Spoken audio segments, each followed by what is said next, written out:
Assalamualaikum warahmatullahi wabarakatuh.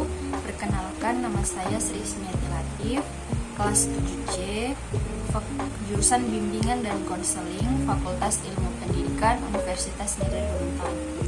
Jadi tujuan dari pembuatan video ini untuk memenuhi salah satu tugas mata kuliah, yaitu psikologi sosial. Jadi pada kesempatan kali ini saya akan menjelaskan mengenai materi tentang persepsi sosial. Jadi persepsi sosial itu adalah proses untuk mencari tahu dan memahami orang lain. Menurut Aronson, Wilson, dan Acker tahun 2013 serta Baron dan Branscombe tahun 2012 memaparkan persepsi sosial dalam 3 fokus utama. Yang pertama ada perilaku nonverbal, yang kedua ada penyebab perilaku atau atribusi, dan yang ketiga peran kultur dalam membentuk atribusi. Nah, pembahasan di bab ini mengacu pada 3 fokus tersebut sebagai kajian mendasar dalam persepsi sosial. Nah, komunikasi nonverbal mengacu pada bagaimana orang berkomunikasi tanpa kata-kata, baik secara sengaja ataupun tidak disengaja. Ekspresi wajah, nada suara, gerak-gerik, posisi dan gerakan tubuh, serta sentuhan dan gerakan mata seringkali menjadi cara pengungkapan tujuan atau arti dalam berkomunikasi nonverbal. Komunikasi nonverbal adalah jenis komunikasi yang menggunakan beragam cara selain kata-kata. Komunikasi nonverbal adalah proses ketika orang lain saling menyampaikan dan menerima pesan tanpa kata-kata. Selanjutnya ada kontak mata. Melihat, menatap, dan berkedip adalah komponen penting dalam perilaku nonverbal.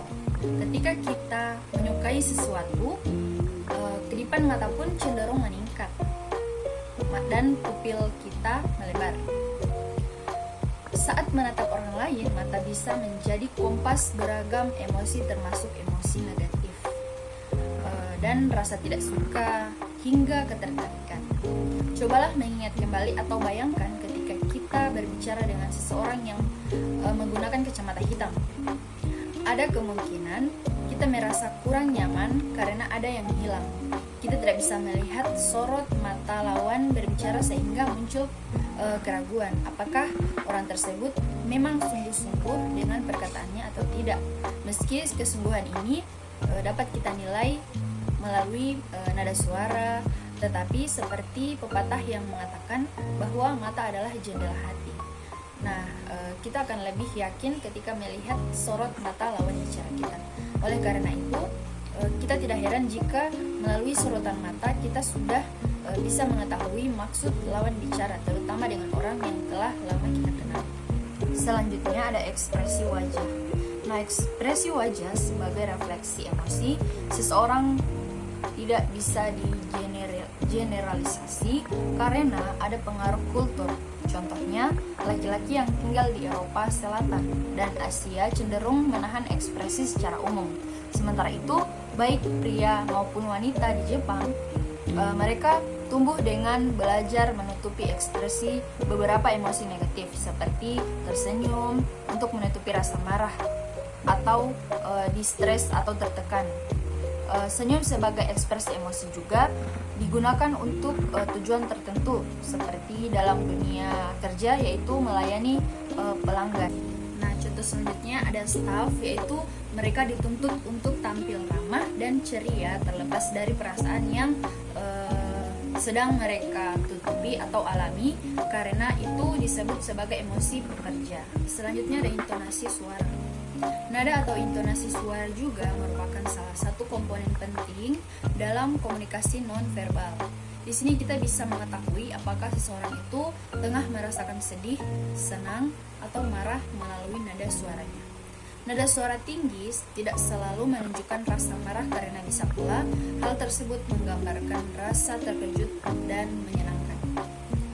Nah, saat kita berbicara, nada suara kita bisa naik dan turun berulang-ulang kali sehingga membentuk variasi nada atau intonasi. Begitu pula dengan irama suara, bisa cepat atau melambat. hal-hal inilah yang menunjukkan keberadaan pikiran manusia yang hidup dan aktif. Misalnya, naiknya nada suara bisa merefleksikan rasa percaya diri, sedangkan irama yang melambat kemungkinan menunjukkan sikap berhati-hati dalam menyampaikan satu pesan. Selanjutnya, faktor penyebab perilaku. Nah, mengetahui motivasi atau penyebab perilaku orang lain menjadi satu hal penting dalam kehidupan sehari-hari. Itu karena pada dasarnya kita tidak ingin berkonflik dengan lingkungan. Gerak-gerik atau hal lain dalam perilaku nonverbal orang lain sedikit banyak memberikan petunjuk mengenai orang tersebut. Nah, di sini kita dapat menduga apakah orang tersebut ramah atau akan bisa menerima pandangan kita atau sedang dalam situasi yang kurang nyaman. Di sini kita bisa melihat melalui raut wajahnya, senyum, intonasi suara, sehingga bahasa tubuh orang lain lakukan. Terkadang petunjuk senyap inilah yang bisa kita percaya alih-alih menerima lontaran sapa. Contohnya, "Halo, senang bertemu dengan Anda." Nah, bias atribusi merupakan kesalahan atribusi karena individu cenderung merujuk pada atribusi internal dalam menilai perilaku orang lain dan kurang mempertimbangkan atribusi eksternal. Beberapa bias atribusi antara orang lain, kesalahan fundamental atribusi dan self-serving bias. Selanjutnya ada peran kultur dalam membentuk atribusi. Nah, perbedaan kultur berpengaruh pada pembentukan atribusi internal atau eksternal. Orang yang tumbuh dalam kultur individualistik cenderung membuat atribusi internal daripada eksternal karena memiliki pola pikir, analisis, dan orientasi independen.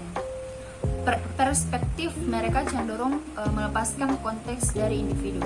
Sebaliknya, orang yang tumbuh dalam kultur kolektivistik cenderung menyeimbangkan antara atribusi internal dan eksternal karena mereka tumbuh dengan pola pikir holistik dan orientasi independen. Mereka mengaitkan individu dan konteks dalam satu perspektif. Nah, saya akan menayangkan satu contoh video mengenai persepsi sosial. Hal pertama yang harus kita tahu sebelum kita mengerti persepsi sosial, kita itu pertama harus tahu definisi dari persepsi. Dan saat kita membahas persepsi, kita nggak lepas dari istilah yang namanya sensasi. Sensasi dan persepsi itu selalu berkaitan satu sama lain. Nah, sekarang kita bakal ngebahas tentang sensasi terlebih dahulu. Jadi sensasi itulah informasi mentah yang kita dapatkan melalui indera kita. Maksudnya gimana? Nih, coba. Di sini ada gambar ember. Ini ada gambar ember. Informasi yang mentah itu adalah seperti bentuk ember itu seperti itu, bentuknya shape-nya kayak gini. Ini ada mulut, tangan, ada apalah segala macam. Terus warnanya juga termasuk informasi mentah. Pokoknya informasi mentah itu kayak informasi dari dunia luar, dunia fisik yang kita tangkap melalui indera kita. Tapi informasi itu belum diproses. Nah, yang memproses informasi tersebut tuh Pak, itu adalah persepsi kita alias otak kita. Jadi persepsi itu kan adalah proses pengolahan informasi dari sensasi. Proses pengolahan informasi mentah yang nantinya kita bakal olah informasi tersebut supaya kita bisa mengenali objek yang kita sensasikan tersebut gitu. Jadi persepsi itu, jadi contoh gampang itu ciri misalnya itu dan itunya itu, misalnya itu pertama itu adalah bentuk dari ember ini, terus itu yang kedua itu adalah warna dari embernya. Nah, kedua ciri tersebut digabung di dalam otak kita sehingga kita nge-recognize atau kita mengenali bahwa objek yang kita sensasikan tadi itu adalah ember gitu intinya.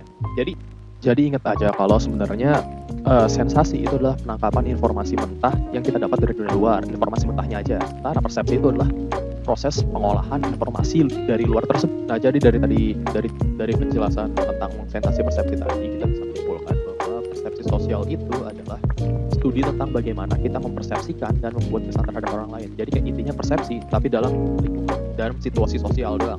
Nah, kalau boleh simpelnya lagi itu persepsi sosial itu bisa dibilang sebagai bagaimana cara kita melihat orang. Pertama yang bakal kita bahas adalah facial expression. Nah, kalian sendiri pasti tahu kan facial expression itu apa, jadi nggak usah lama-lama. Facial expression itu ya ekspresi muka, senyum, berut, dan lain-lain. Jadi kalau misalnya dalam psikologi, facial expression itu dapat merepresentasikan emosi dari pelaku. Maksudnya gimana? Ya, kita udah tahu nih gambar orang yang paling kanan atas ini dia lagi senyum. Waktu kita senyum, kita mengidentifikasikan dia bahwa dia lagi sedang merasa bahagia, emosinya lagi bahagia gitu. Nah, terus ini ada psikolog namanya Paul Ekman. Paul Ekman juga yang dia tuh membuktikan bahwa facial expression itu sifatnya universal buat emosi-emosi primer. Jadi emosi-emosi primer itu emosi-emosi dasar manusia ya. Mereka itu sifatnya universal. Ini dia tuh, jadi Paul Ekman itu datang ke Papua Nugini untuk meneliti tentang facial expression sama emosi. Dan dia itu berkesimpulan bahwa orang-orang Papua Nugini, senyum orang Papua Nugini itu sama kayak senyum orang-orang Eropa. Mereka itu menandakan bahwa mereka itu sedang bahagia. Jadi kesimpulan dari penelitian Paul Ekman ini bahwa facial expression yang mengidentifikasikan emosi primer itu bersifat evolusioner dan universal. Maksudnya adalah seluruh dunia yang baik. Nah, yang kedua itu adalah tatapan atau gaze. Jadi kalian pernah dengar istilah yang bilang kalau misalnya mata itu adalah jendela dari jiwa. Nah, sebenarnya itu nggak sepenuhnya salah. Jadi tatapan itu memang dapat menunjukkan emosi dari si pelaku. Terus nih kalau misalnya dalam psikologi kita itu menginterpretasikan tatapan sebagai berikut. Jadi kalau misalnya eye contact yang lama, kita menganggap bahwa mereka itu menyeriusin kita. Berarti mereka itu positif terhadap kita. Maksudnya kita melihat mereka sebagai hal yang positif karena mereka nyeriusin kita. Kalau misalnya kita lagi ngobrol sama orang, mereka natap kita juga, kita bakal menyeriusin mereka dan kita bakal menginterpretasiin eye contact yang lama tersebut sebagai hal yang positif. Nah, terus kalau misalnya eye contact-nya minim atau jarang, berarti itu negatif. Berarti dia itu, kalau kita menginspirasikan kalau misalnya lawan bicara kita lagi ngomong kita, kalau misalnya dia nggak jarang lihat mata kita, berarti dia itu nggak tertarik sama kita, atau enggak dia malu, atau enggak gimana. Pokoknya hal-hal negatif. Nah, terus kalau misalnya eye contact-nya kelamaan, kalau misalnya eye contact-nya kelamaan itu kita menginterpretasikan mereka itu sebagai kalau misalnya mereka itu lagi marah sama kita. Gara-gara kalau misalnya eye contact-nya kelamaan itu namanya disebut staring, atau kayak melototin kita gitu, sama nggak lepas-lepas. Nah, kita interpretasiin hal tersebut sebagai bahwa mereka lagi marah. Jadi terus yang ketiga itu ada body language. Nah, body language itu adalah isyarat atau tanda emotional state, emosi kita, keadaan emosi kita yang diekspresikan melalui gerakan tubuh. Jadi emosi yang diekspresikan melalui gerakan tubuh. Nah, contohnya itu menutup mulut saat merasa terharu atau terkejut. Nah, mungkin kalian udah tahu ya contoh-contohnya. Nah, terus di sini ada body language menurut psychodynamics. Jadi kalau misalnya menurut aliran psikodinamika atau psikoanalisis, kita menampilkan body language tertentu karena faktor yang tidak kita sadari. Nah, maksudnya faktor yang tidak kita sadari apa nih? Coba kita cari contoh.